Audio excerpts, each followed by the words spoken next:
Okay, so when you are reading a text, whether it be a poem or a short story or a speech, it's important not only to understand what it is you've read, but it's also important to understand how that text came into being. In other words, it's important to understand all of the elements that went into shaping that particular text. It didn't rise up from the ground miraculously, it didn't fly in from outer space, so where did it come from and why? This is particularly important when you're being asked to analyze a text, because analysis is the process of looking at and understanding each individual part in order to better understand the whole and to understand how each part affects the whole and how each part affects the other parts. So analysis is looking at the parts in order to come to a better understanding of the whole. And in order to do that with a text, let's say a speech, which we're going to be talking about today, if you're looking at a speech, it's important to understand that every word choice, every image, every allusion relates back to that whole, okay? And so what we're talking about when we talk about the whole is we're talking about the rhetorical situation. So this is what I want us to understand today, or come to a better understanding about today, is what is a rhetorical situation, what are the elements of a rhetorical situation, and I am using my 5-year-old and 2.5-year-old's toys to demonstrate this concept. They're at preschool, so let's keep this a secret that mommy is playing with their toys while they're away at school, so we're not going to tell them about that. Okay, so here's an analogy for you. You want to build a house, and you have to make certain decisions when you go to build a house, right? Who is it for? Where do you want it? What is it? Where is it located? What is the purpose of this home? Obviously to live in, but individual choices. Do you need an office? Do you need 2 bedrooms? So what is your style? How is it going to flow? These are all decisions that go into the crafting, the building of a home. And it's the same with a speech. So for example, again, with the analogy and my daughter's playhouse, let's look at the Fisher-Price Little People Playhouse. Somebody had to decide the design behind this home. They had to think about who is going to buy this home, right? Who is the intended audience? Yes, a 5-year-old girl is, but also the parents, right? So there's a little bit of layering there, not just kids, but also parents, young kids, okay? They had to decide upon colors, okay, and upon general layout. They had to decide how the house would flow and how a child might want to play with the home and what elements would be included in a home that would make a kid want to buy it and that a parent would find acceptable. For example, I appreciate that this playhome has a functional sound potty, because if I want to talk about potty training, this is a good thing. I'm not quite sure why there's a washer dryer. I guess maybe to teach kids to do laundry at a young age. That's helpful. It's done. Anyway, so you can see also looking at the color choices, there's a particular color scheme and it all goes into this style and this choice. Okay, enough about the playhouse. Although I will say one more thing. This noise,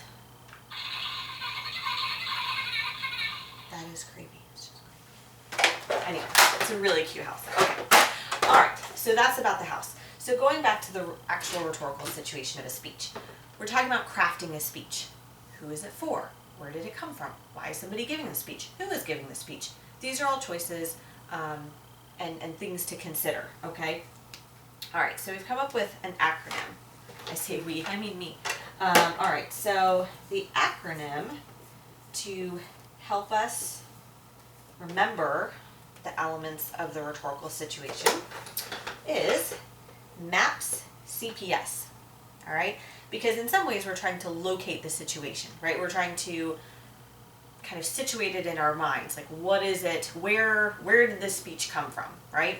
Okay, so MAPS CPS. Alright, let's talk about the first letter, which is the letter M, which stands for method of delivery.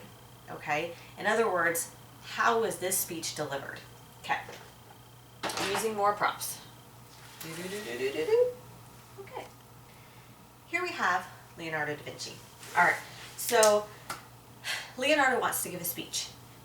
If Leonardo lived, well, he did a long time ago, I shouldn't say if, before the advent of radio, he likely would have given a speech to a crowd. So let's get our crowd. Come on, everybody. All right. We're going to, yep, this person. And no, not that one. Okay. All right. So he has his audience. He would have spoken to this audience. However, depending on who he was, but let's say people know Leonardo, and even back then people know Leonardo, and he's a popular figure, then someone else might be there. Let's use Shakespeare.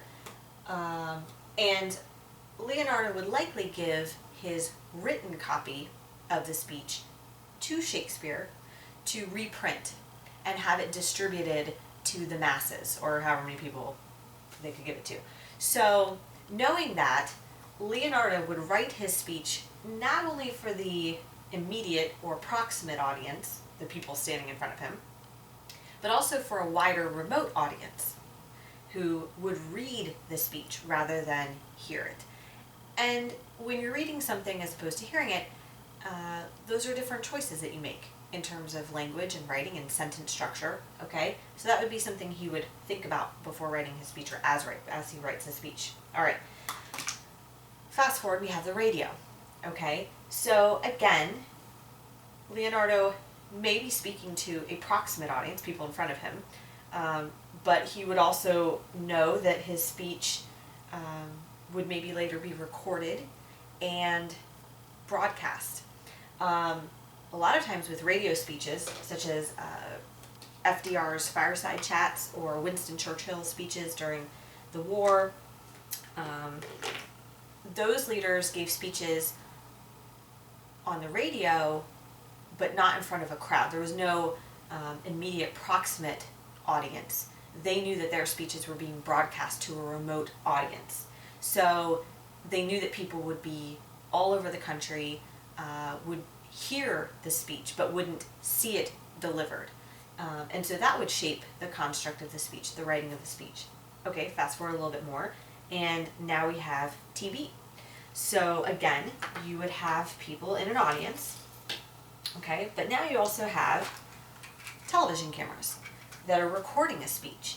And so now visuals become important in the delivery of the speech. Pauses might take on more meaning. What you do with your hands, your body language, your facial expressions, all of that should be thought about when writing the speech. Okay. And again, we'll come back to audience. Okay, fast forward a little more, and you have smartphones. This is a smartphone. What's that? Oh, yeah. That's Elmo calling. Okay, so you have smartphones. And so now, not only do you have,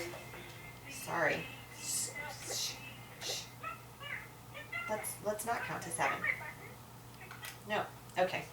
All right, so now you have people in the audience. Not only are there maybe networks, or let's say you're not a famous person at all. Let's say Leonardo is not famous, and this is not a big event, and there aren't any news networks there.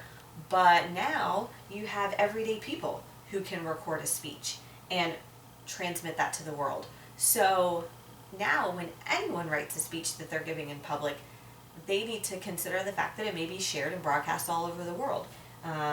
It used to be that only the major speeches were handled in that way. And also you have social media like Twitter, right? Or Instagram or Snapchat. And sound bites are of course important even before social media, but now they're especially important because those bites are shared all over the world and very quickly, almost in real time. Okay, so that's method of delivery. So considering the time in which we live, or the time in which the speaker delivered the speech, that's important in understanding how that writer crafted the speech. All right. Our second letter is A, which is audience, and that is clearly directly related to method of delivery. As you heard me say, you can have a proximate audience, the people standing right in front of you, but you can also have a remote audience. People out there who end up hearing or watching your speech, but that you never see, you don't know them personally, or you don't even know that they're watching the speech. Another factor to consider about audience is whether the audience is heterogeneous or homogeneous, meaning